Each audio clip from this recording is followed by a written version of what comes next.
Kung halimbawa, ang isang babae ang nagpantasya sa lalaki, anong kaso yon? May matinong pagsasama naman. Si Kiko Pangilinan at saka si Sharon Si Sharon Cuneta, oo nga. Pagkatapos, guguluhin mo. I really thought it was in bad taste. Ang taas ng bilis, ang taas ng gasolina. Sa kukuha pa ng pera, ang mga donya na pambayad ng kanilang papatahe. At sa palagay mo ba, kapag ganito na ang takbo ng panahon, magkakameron pa ng maraming mga okasyon, ang mga weddings ba, pagpapatuloy pa nila na ganong kabongga, mga debut, wala. Ang sa pag-usapan din natin dito ay ang Miss Universe Philippines ng 2026. Anong alam mo? Ito naman ang mas interesado akong pag-usapan natin. Di ba? Biglang-bigla na lang naloka ako. May Big Four. Hello, mga tutoy, mga ining, at syempre, ang aking mga kachikahan, mga marites na may style and class. Alam niyo, itong past few days, super busy ako. Although pagod na pagod ako, pero fresh pa rin ako, ha? Nagkameron ako ng fashion show sa Bohol. Nagkameron ako. After Bohol Palo, the following day, ha? From airport to another airport ako, punta ako ng Palawan. Na-invite kasi ako sa opening ng Elizabeth Hotel sa San Vicente, Palawan. Ang ganda-ganda. Puntahan niyo ang San Vicente. Ang lapad-lapad ng kanilang beachfront. At saka yung kanilang stretch ng beach nila, ang haba-haba. 14 kilometers daw yon. Pero, dami ko kagat ng niknik, ang kati-kati. So, pagdating ko naman dito, katakot-takot naman ang meetings ko sa customers, saka syempre, yung mga dapat magkakameron kami ng fashion show, and dahil dito sa gulo, wala, yun, na-postpone. Hindi ko alam kung postpone o cancel. But anyway, pinag-aabalahan ko din yun. Kaya medyo nawala ako sa sirkulasyon, na-off ako sa mga kaganapan. Pero ngayon, pag-uusapan natin ang mga latest na ganaps at i-update ko kayo at i-refresh ko kayo sa mga updates ng entertainment, ng politics, ng social issues. Pero bago ang lahat, huwag niyong kalilimutan na mag-like, share, subscribe dito sa Renessa Lud Philippines, dito lamang sa PH Time.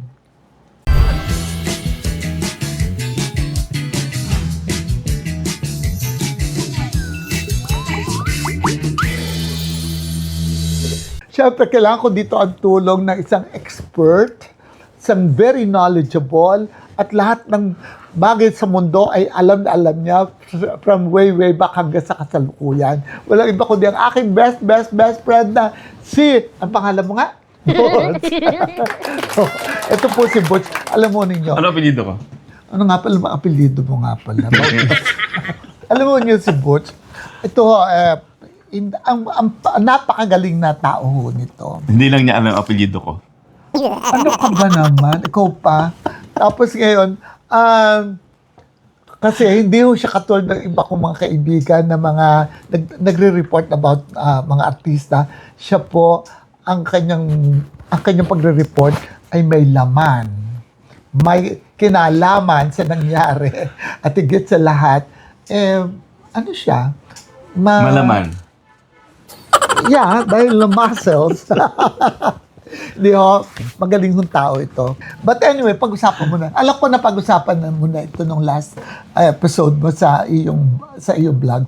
Si Ann Curtis at saka si Bong Suntay. Pero gusto ko rin makasawsaw. Alam mo naman ako, interesado ko dahil, of course, kakilala ko si Ann Curtis. Kahay-hayan ko yan.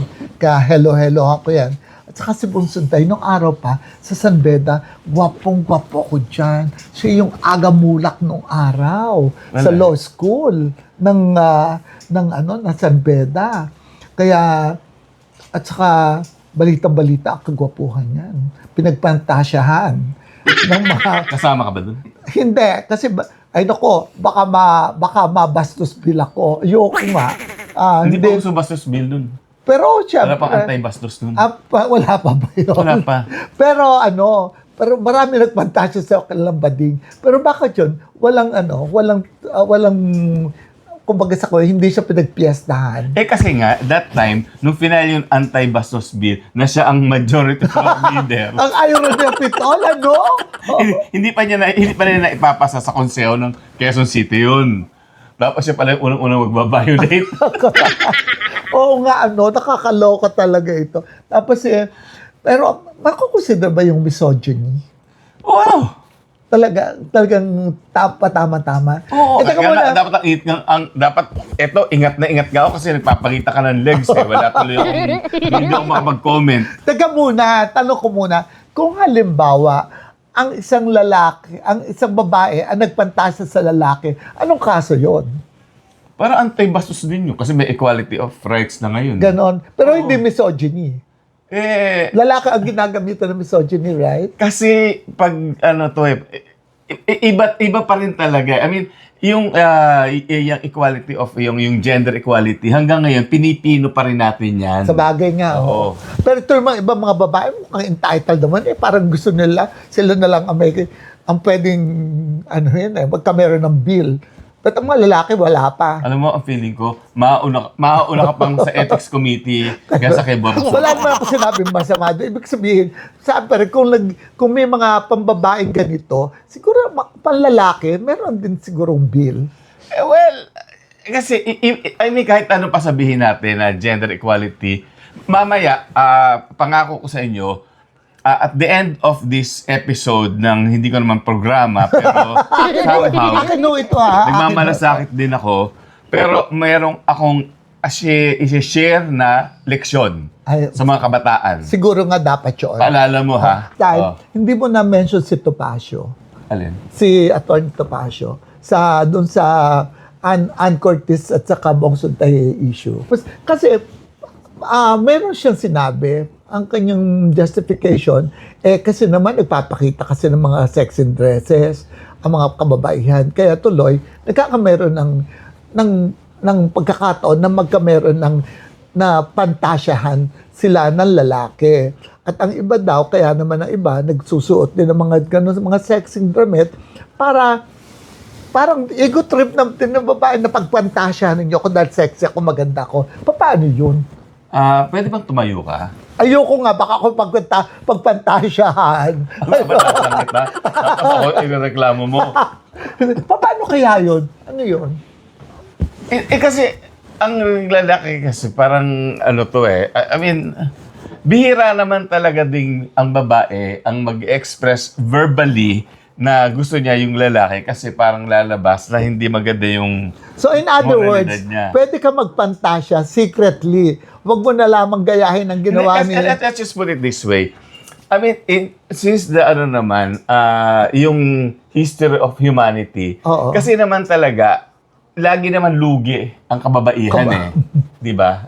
At explain kin mamaya kung bakit lugi, even biologically, ang babae. Kaya nga, stay tuned until the very end. Dahil sasabihin ko yun. But you have to remind me. Of course, I will do that. Oo. Oo. Sa bagay, that's true. At saka dito sa Pilipinas, anything na magkameron ng kaso ang babae at lalaki, huwag mong asahan ang lalaki ang kakampihan. It should be always the woman.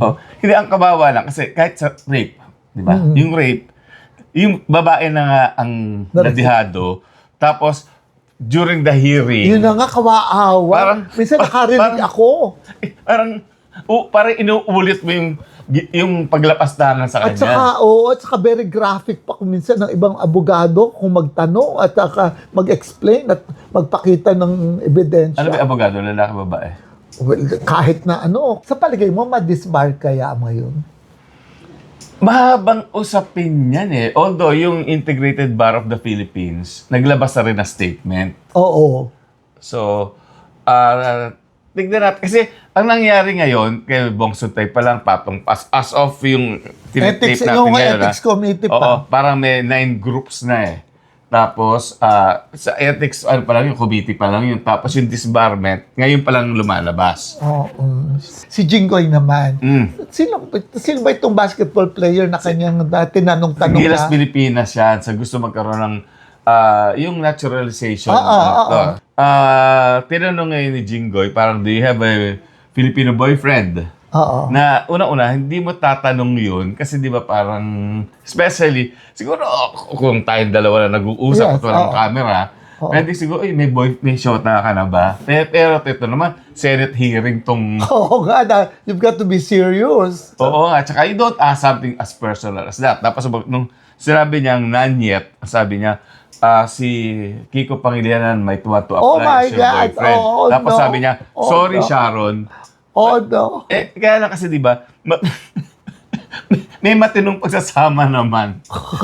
Si Kiko Pangilinan at saka si Sharon Si Sharon Cuneta, oo nga. Pagkatapos, guguluhin mo yung ano, di ba, parang, I really thought it was in bad taste. In bad Tapos taste as it talaga. turned out, magkumari pa pala si Sharon at saka si Jingo Estrada. Kaya, okay din na sinagot ni Kiko Pangilinan. Sabi niya, nako, magagalit siya yung kumari mo.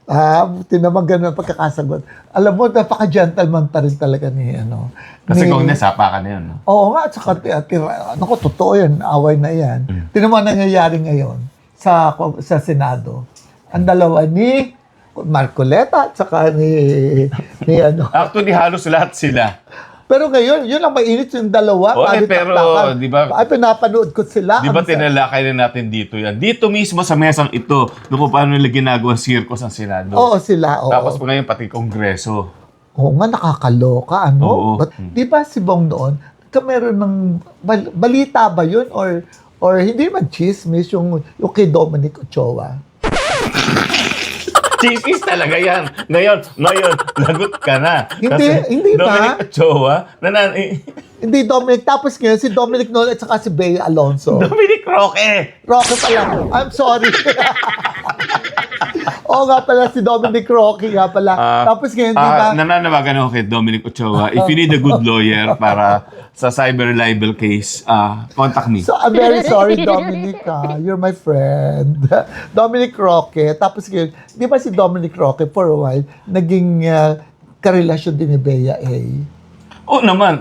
Yun ang talagang kumbaga, yun ang pinag-chismis of the season yun. Oo. And several, parang talo si Vilma Santos, chismis for all seasons. Ay, ganon? Oo. Pero paano ngayon na nandito na ang buhay ni Bea A sa anak ng may-ari ng grocery ba yun? Supermarket. Supermarket, na Pure Gold. Oo, nako. Na si Vincent Hindi ko. pa kami never pa kami nagkakilala ni Bea Vincent. Alonso. Akala ko na Vincent ko. Hindi na, lalo hindi. Ayaw niya akong kaibiganin. Oo. Kasi nung nag-ABS si Bea, lumipat ako ng GMA. Tapos nung nag-GMA siya, ako naman yung bumalik ng ABS. Oo. So lagi kaming paganon. Pero Bea, from the bottom of my heart, gusto kong maging kaibigan ka kasi kung ikaw ang magiging may-ari ng ng Pure Gold, isipin mo na pag nagtaasan ng bilihin, hindi tayo magugutom. Pero in fairness, mura ang mga tinda dyan sa Pure Gold, ha? Marami akong nabibili dyan mga mura. Hindi, alam mo si Bea, mabait yan. Ako, I could attest to that dahil we've been together, ang tagal-tagal na magkasama sa Magkaribal. Sino pinag-aagawan niyo? Kami noon, ano ka ba? Hindi mo pa napanood yun? Yung series na yun, yung Magkaribal? Ang alam ko magkaribal kay Vilma at kay Alma Moreno pa. Ayun. Kasama namin dito si Gretchen eh. So, pinag-aagawan niyo si Gretchen? Hindi. Si Ramsey, si Derek. Elizabeth? Ramsey. Okay, sige, okay. Tara na yun. Oo nga. So anyway, friends kayo ni... Oo. Kilala mo naman ako, tapos bigyan mo ako ng ano to, parang yung Ewan ko kung... discount card sa Pure Gold. Sana kinikilala niya, kaibigan pa rin niya ako ni Bea. Pero mabait siya. Kapag ang isang lata ng sardinas ay 750 pesos na, Talaga. hindi ka rin niya kilala. Ay, hindi. Lalo kakaibiganin ko siya. Oo, kilkili ko sa kanya ang nakaraan. Pero bakit ba natin pinag-uusapan ng pagtaas ng presyo? May awa ang Diyos sa atin. Huwag kang mag-alala. Mababait naman tayo mga Pilipinos. Kaya tutulungan tayo ng Diyos sa mabuhay. Sobrang bait natin. Ilang ano tayo? Ilang henerasyon na. Tapos kaya, teka muna. Pero syempre, di ba, alam naman natin kung ano nagpapahirap sa atin, ang price, ang gas hike Hindi, politiko. na Amerika. Dito na lang, wag ka na muna magpunta ng Amerika, dito pa lang eh. Di ba? Nakukulimbat na yung mga binabayar natin buwis. That's true. Itong gas price na ito, alam mo, ito talaga, ito masasabi kong ang lungkot ko. Dahil apektado na naman dito ang entertainment, ang fashion industry. Maraming bagay maaapektuhan dito. Bakit fashion industry? Aba, syempre, look, kapag halimbawa, ang taas na ng bilik, ang taas ng gasolina, sa kukuha pa ng pera, ang mga donya na pambayad ng kanilang papatahe. At sa palagay mo ba, kapag ganito na ang takbo ng panahon, magkakameron pa ng maraming mga okasyon, ang mga weddings ba, pagpapatuloy pa nila na ganong kabongga, mga debut, wala. Yung mga kasawa sila ng politiko. Kahit naman politiko, siguro naman pag naapektuhan na ng gasolina. Hindi, kinakarga naman nila sa kaban ng bayan yung gasolina nila eh. Naku, masusunog sila sa ginagawa nilang yon. Dapat nung araw pa. Alam mo, kasi palagay ko ngayon, mas effective na kasi, kailangan dumaan na sa, yung Hormuz ba yun? Yung Gulf na yun? Hormuz Gulf na yun. Yun. Para dumaan lahat. Bubuksan na daw. Yun nga, pag at ikaw lang pararaanin. pag nabuksan naman yun, medyo luluwag ng konti. Hindi, tsaka balak naman bumili sa ibang tindahan. Sa bagay pwede. Pero ang mahirap kasi, pagka daw yung mga crude oil na yan, galing lahat daw yan sa Middle East. Pero yung pag mga gasolina, yung mga process na, pwede kang bumili somewhere else. Pero mas mahal. Nga lang. Pero naman, available. Oo. Pero siyempre, hindi naman lahat ng pag-usapan natin dito problema. Pag-usapan din natin yung mga light moments or light mga things that's happening in our lives. Like, for instance, ang paborito ng mga Pilipino, ang beauty contest. Okay. By the way, alam mo, yung beauty contest na yan, ngayon may pa-festival kaibigan ko si Governor Sol Aragones. Ang festival niya, yung mga beauty contest na lalaki, babae, bading, tapos kung ano-ano pa, ang saya, nakakapagpasaya sa mga tao. Sa pag-usapan din natin dito ay ang Miss Universe Philippines ng 2026. Anong alam mo dyan? Ikaw marami kang alam, chismoso ka kasi eh. Kasali na naman yata si Atisa Manalo. Sobra na siya. Sobra naman si Okay. Atisa.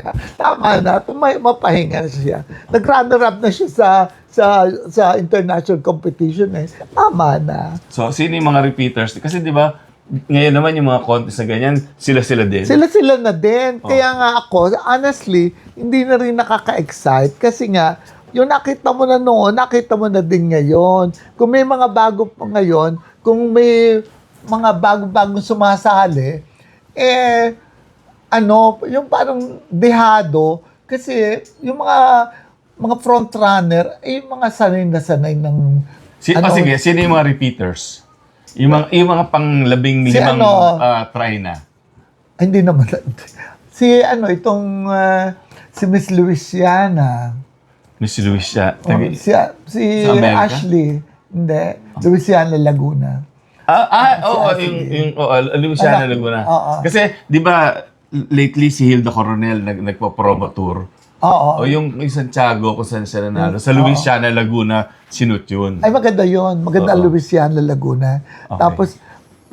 Tapos si Taguig. Tapos si Isabel, ano ba yun? Dasa? Si Bella Ismael. Tapos yung pang isa, yung si taga Cebu, dalawang taga Cebu, parehong mga repeaters yun. Province at saka Cebu City. Tapos si Nicole at saka si April. Oo. So, sino mananalo doon? Ang alam ko na frontrunner na malakas ngayon, si Miss La Union.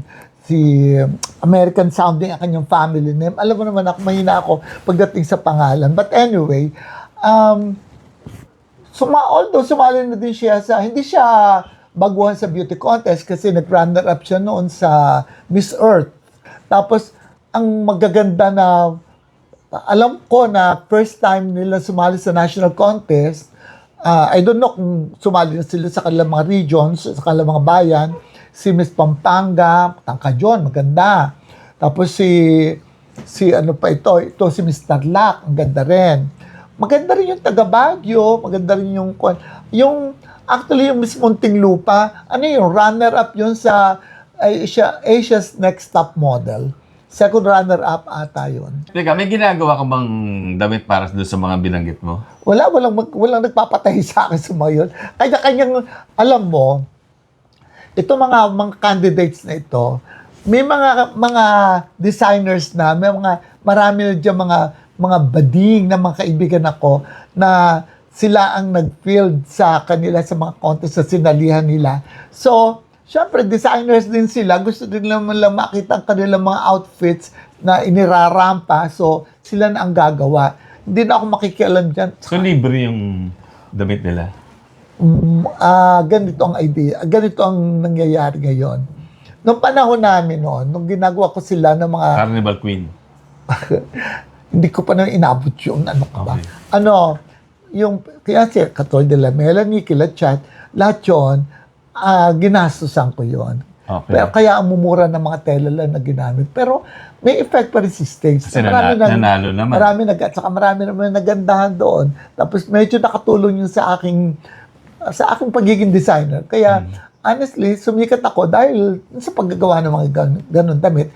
Siguro, yun ang idea ng mga designers na gay na ganito din ang gagawin ko. Dadamitan ko sila para pag nakita yung damit ko na suot ng nanalo, sisikat din sila. So, yun ang thinking nila. So, pwede yun. Pagpatuloy niyo yan. Oo, kung magaling talaga kayo, magagawa ninyo yan. Sisikat kayo talaga na super, super sikat. But anyway, pero ang beauty contest talaga, andyan na yan. I think it will stay. Although ako honestly, parang uta na ako. Ang dami ng titles. Hindi ko na makilala silang lahat. Ano hindi makakilala? Sila din nga sumasali. Ayun na nga Although ako maraming kaibigan sa mga yun, dahil kaibigan ko yung dahil ginagamit ko sila sa mga fashion shows. Pag may mga shows sa abroad, sila din ang mga bit-bit ko. Pero sige, mahal ko pa rin sila doon. Although medyo lelo na ako. Dahil siguro sa edad ko na rin, sa tandaan ko yun. Kaya, bago tapos, ito naman ang mas interesado akong pag-usapan natin. Di ba, biglang-bigla na lang naloka ako. May Big Four. Alam ko nung araw, may mga Big Four nung araw, pero Ito yung mga ano to. sindikato, yung mga mamaral. Yung mga kaaway na Jess Lapid, nila Fernando Po Jr., nila Erap. Nung araw, nung panahon, sila Berting Labra. Oh, yun. Yung mga yun. yung kaya na-trouble yung tatay ni Paps Hernandez. Yun. Correct. Doon sa mga Big Four na yun. Pero ngayon, iba na ang Big Four ngayon. Pero kung minsan nagiging Big 8 ata yun Actually, Alam mo ba yun? nagkakagulo dyan sa Big Four na yun. Pero di ba, yung problema, magdasal tayo para hindi dumating the big one. Kahit bagay, alam mo, huwag naman. Kaya naman, nga Kasi din ang crisis sa magbibiguan ka pa. Yun nga ipagdasal natin. Kilala mo ba itong mga Big Four na ito? Hindi, because of this scandal, kilala ko na sila. Salamat sa scandal. I'm sure friends ba sila? Hindi, ang kilala ko dun sa ito may listahan. Nasaan? Si Actually, Ron Angeles. Ang nakilala ko, Aaron Villaflor. Okay, isa-isa. Gusto mo, Si isa-isa Hill. natin. Sige. Okay. Si Ron Angeles muna. And the finalists are, yung Ron Angeles, actually, kasi, like ikaw, hindi mo napanood. Hindi wala talaga. Ako hindi rin. Kasi, hindi naman natin napanood pareho. Pero, it's not like, i-review natin yung performance, no? Hindi naman. Ang titignan natin, ano magiging repercussion sa buhay nila at saka sa mga karera nila. Yun, yung career effect sa kanilang buhay. Oo. Ako ang tingin ko ang kung sakaling magbe-benefit, yung Ron Angeles. Bakit? Kasi, kilala mo ba siya before? Sorry Ron, hindi pa tayo nag-meet Okay. Hindi pa tayo nagkadaupang pala. Nasa kabilang kwarto lang. Call in natin. Wag. Hindi. Yung Ron, ako, siyempre nung lumabas yung pangalan, ano pala siya yung Boys Love series, lumalabas madalas. So may ano siya. Pero hindi, kasi the thing there is hindi siya yung Hindi bida. maingay. Hindi siya bida. Supporting. Kasi parang, hindi siya yung parang pang-matinee ay. May itsura. May sex appeal. I suppose kasi kung yung gano'n yung mga nilalabasan mo mga serye, Oo. pero the thing is, yung alam mo may artistang hindi naman talaga gano'ng kagwapo, pero may X factor. Yes, correct ka dyan. Siya yata, hindi parang, tingin ko kasi, parang ang tagal na pala artista nito eh. Talaga ha? Oo. Kung siguro, baka kung may almost 1 decade na, Ito. Oo. Oo. So, ito mga 30 plus na ito. I Hindi na don't ito, know, hindi ito pero... bagets, hindi ito yung Siguro, minor. Pwede wala pang 30 kasi kung let's say 17 nag-umpisa, di ba? Mga tapos 1 decade. Mga, siguro close to 1 decade. Oo. Pero, yun na nga, ibig sabihin, nandun, pwede siya maging character actor. Gano'n. So ngayon, because of this, ito na yung kanyang, kumbaga, yung kanyang resume. So, pag nag-apply siya na ito, kasama na yung ano. Malakas ang appeal. Uy, ikaw yung nasa ano, napanood kita.